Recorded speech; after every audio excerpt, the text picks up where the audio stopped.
Hello, this is Joseph Sipocz from the St. Joseph County Public Library, and you have tuned in for an adult story time. And our book today that we're reading from is The Life Treasury of American Folklore. It was written by the editors of Life and published by Time Inc. in 1961. Looks like this. And there are paintings by James Lewicki. The story we're going to read is The Girl in the Lavender Dress. And this particular story this evening is brought to you by the letter G, which stands for Guinness. Here's Guinness.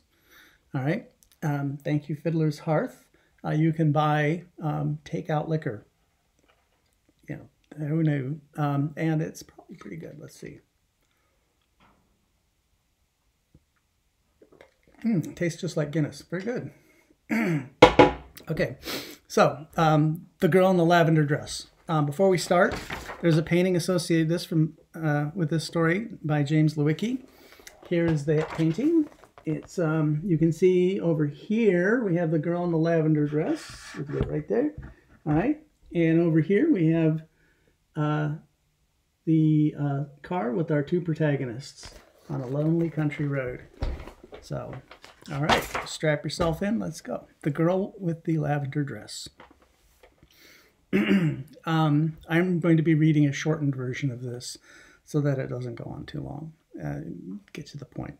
So, every year, the girl with the long lavender dress is sighted somewhere in the United States, a quick flicker of color on a nocturnal country road. She is one of the most enduring and romantic figures in American folklore. This particular account was written by poet and folklore collector Carl Kormer. This is his version of the story. As I heard it, two Hamilton College juniors motoring to a dance in Tuxedo Park after the sunset of a warm Indian summer Saturday on a road that runs between the valley of Little Rampapo River, and they saw a girl waiting. She was wearing a party dress, the color of the mist rising above the dark water of the stream, and her hair was the color of ripe wheat. The boys stopped their car and asked the girl if they could take her in the direction she was going. She eagerly seated herself between them and asked if they were going to the dance. They assured her that they were. The thin, tanned face with high cheekbones, the yellow hair, the flashing smile, the quicksilver quality of her gestures enchanted the boys, and it was soon a matter of amused debate whether they would go along with her to the dance and attend the dance themselves, and they decided they would. Call me Lavender, she said to them. It's my nickname because I always wear that color.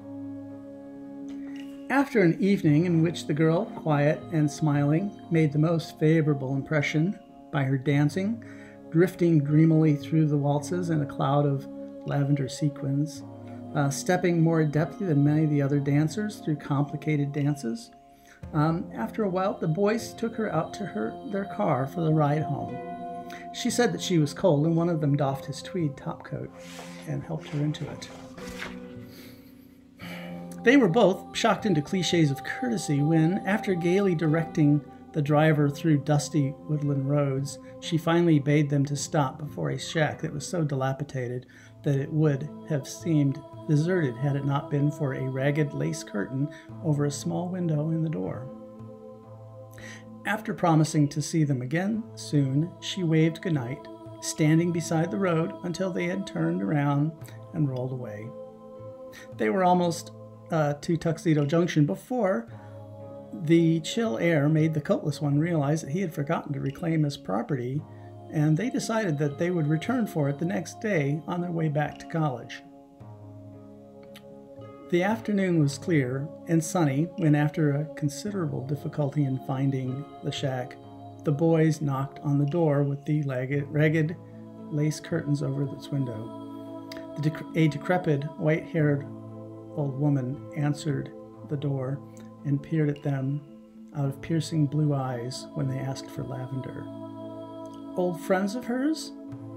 she asked, and the boys, fearing to get the girl in the bad graces of her family by telling the truth about their adventures of the day before, said, "Yes, they were old friends." Well, then she can't be heard. She's dead, said the woman. Been in the graveyard down the road for 10 years. Horrified, the boys protested that this was not the girl they meant, that they were trying to find someone that they had been with the previous evening. Nobody else by that name ever lived round here, said the woman. Wasn't her real name anyway. Her pa named her Lily when she was born. Some folks used to call her Lavender on account of the pretty dress she wore all the time. She was buried in it. The boys once more turned around and started down the paved highway. 100 yards down the road, the driver jammed on the brakes. There's a graveyard, he said, pointing to a few weathered stones standing in the bright sunlight in an open field overgrown with weeds. And just for the hell of it, I'm going to go over there and look.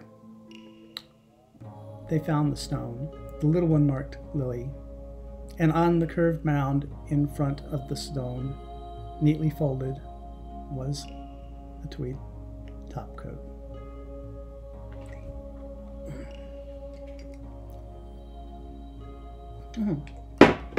Okay, so there's the story of the girl in the lavender dress. We'll be doing more story times as we go, and we'll have maybe different people reading them, and I'm sure not all of them will be this scary or this dark. So we hope that we'll be open for business soon, obviously virus depending. So in the meantime, we can reach out this way, and we're very happy to do so, and hope to see you soon in the library. Good evening.